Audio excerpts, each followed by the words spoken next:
Hi everyone, I trust that all is well with you. I'm back today to share with you something that has been on my heart to share, and I was really trying to find a good time to share. But I think it's always a good time to discuss these types of things. I thought, well, close to the holidays would be great, but even if we were not approaching a particular holiday season or anything, I think that, it's a timely testimony for anyone who may be experiencing what I have experienced. And I just wanted to share this testimony of hope. Um, I am an only child, and I grew up very close to my mother. I was close to my parents. Um, I grew up very close to my mother. I'm my mother's only child. I'm my father's only child, and so it was a very special relationship and a very special bond. My mother passed away when my oldest son was 2 years old. So that was, I think, 2003, because I think she passed away in May of 2003, and he turned 3 that December. And it was a very difficult time. And so when I meet people or I know people whose parent, mother or father, has recently passed away, as I feel compelled, and I do from here and there feel compelled to share my story, my testimony, because I think it's an important one, and it is a bit of a contrast from what a lot of people are told when their parents pass away. And I'm referring particularly to the passing away of a parent, because that is what I have experienced, and that is what I empathize with. My mother passed away.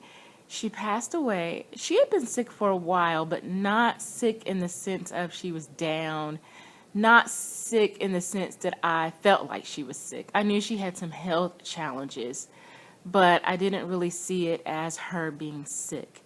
Well, in the matter of a 6-month period, she became sick and she did not recover physically from that, and she passed away.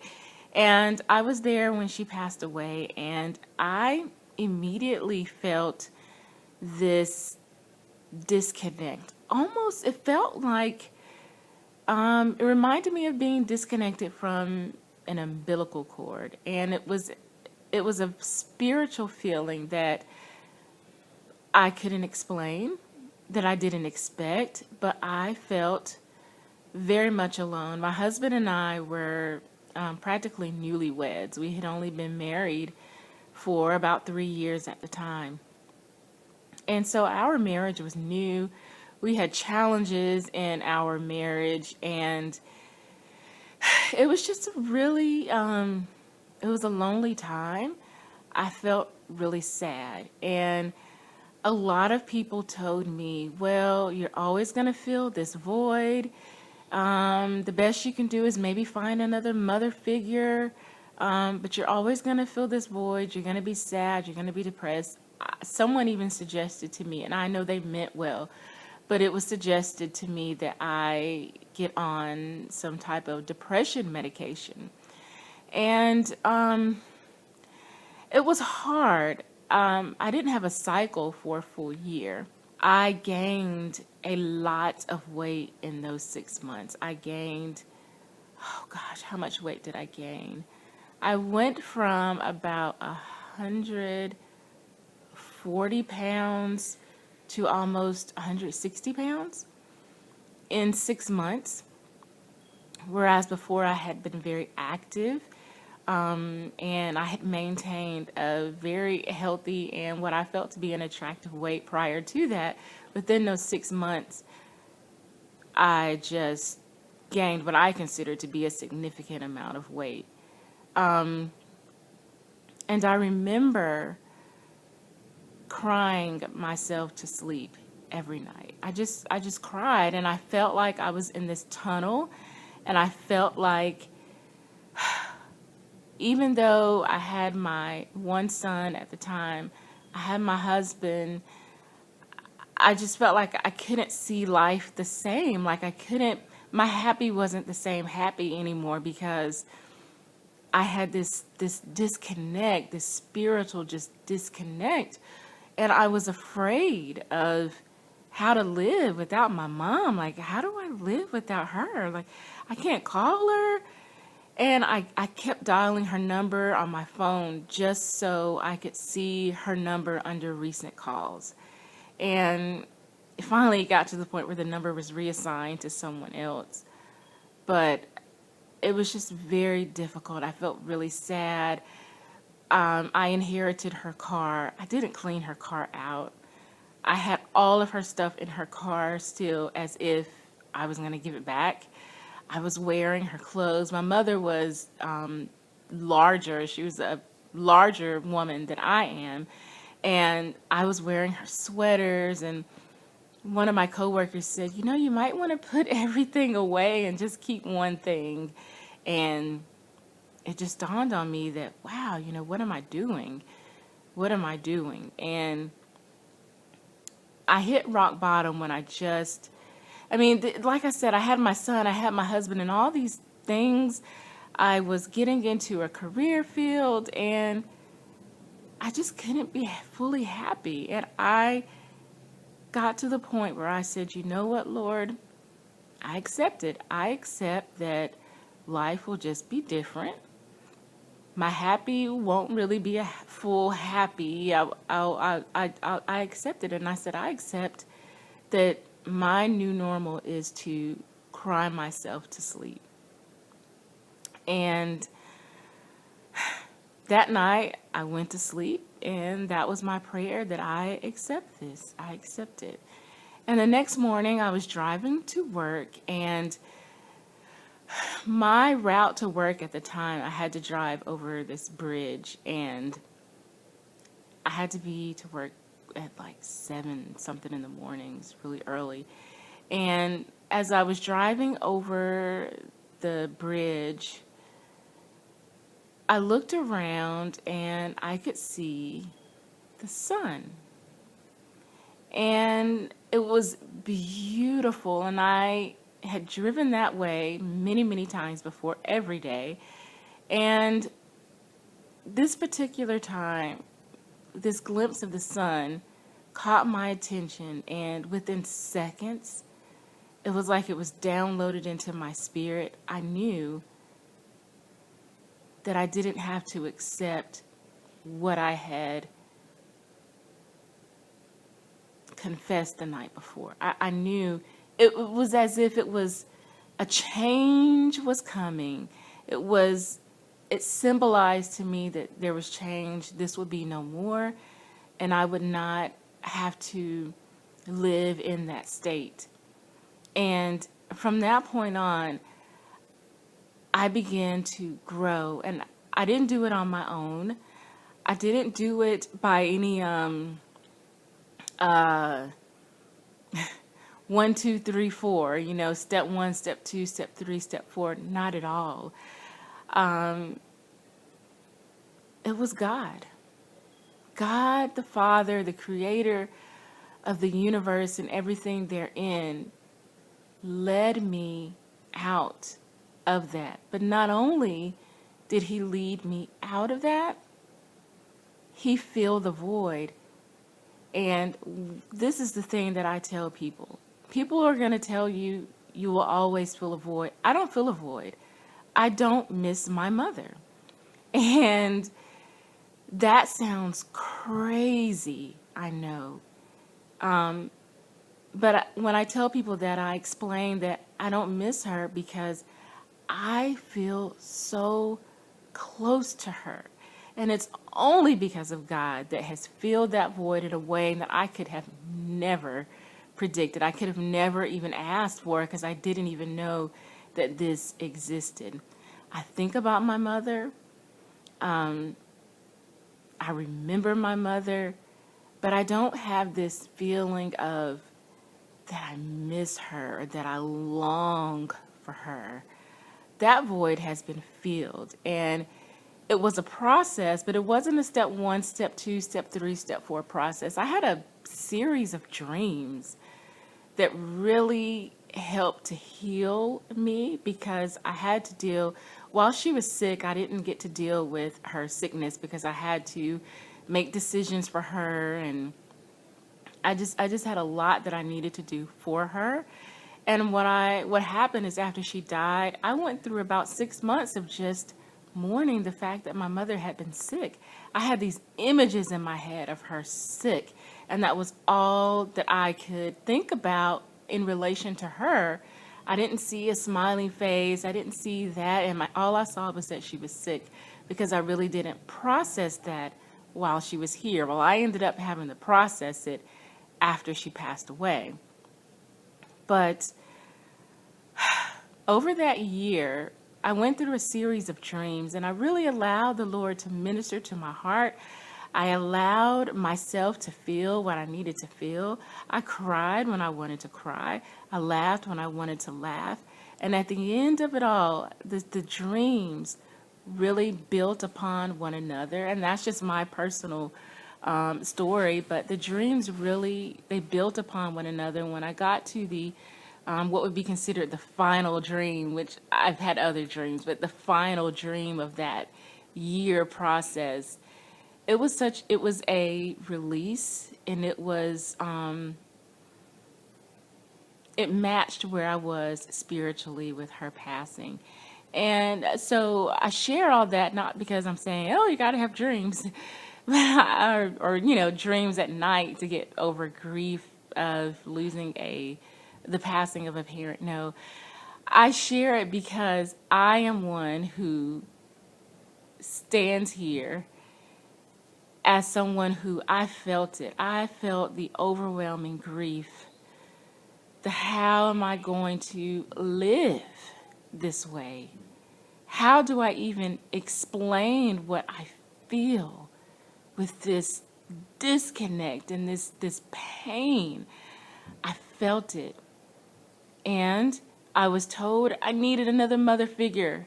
I didn't get another mother figure. I didn't seek one. There was no one that I wanted to not replace my mother, but that just wasn't my avenue. But I'm also one who can say now, even after being told, oh, you will always feel a void. I don't feel a void. I feel full. I feel closer to my mother now than ever. And you know what? There are times when I say to myself, I wonder what my mom would say about that. And God will bring to mind something that my mother said that I had completely not acknowledged before or forgotten about. He'll bring to mind something that my mother did or something that she said, and it answers it for me. And at different stages of my life, I have dreams, and those dreams get my attention because my mother will be in the dream presented or represented in one way or another.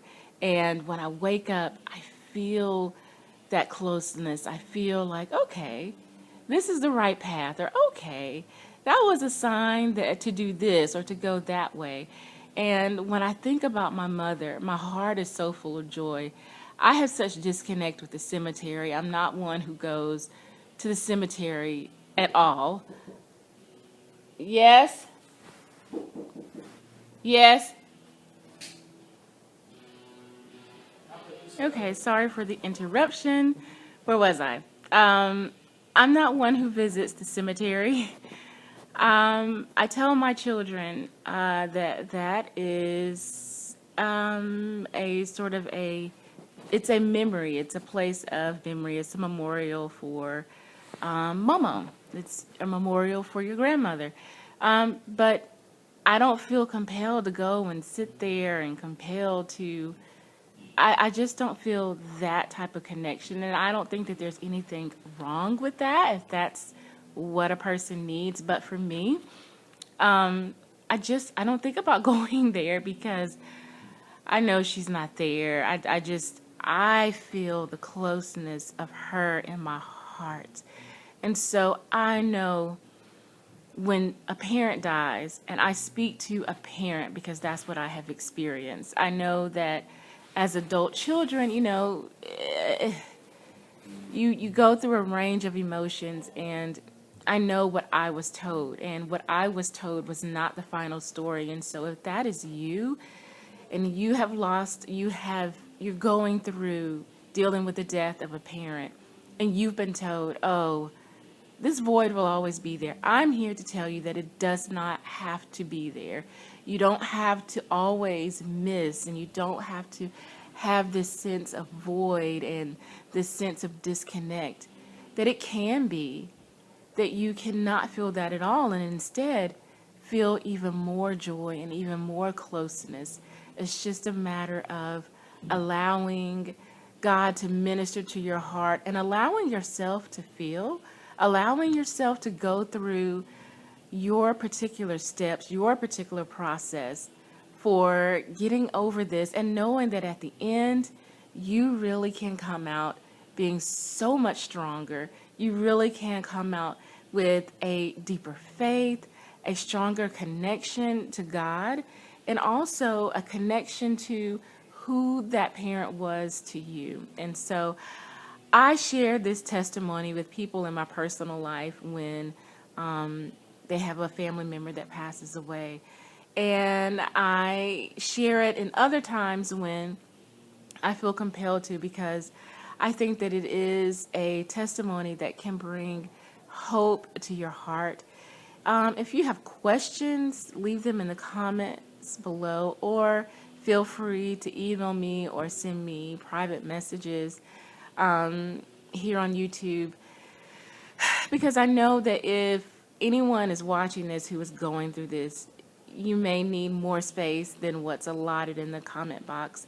I'm open to answering any questions or comments that you have, because I think this is a very important thing to talk about for those who are going through this, or who are in a situation where you feel afraid because you're dealing with maybe an illness with a parent. I was terrified of what life would be like on the other side of my mother's death. Terrified.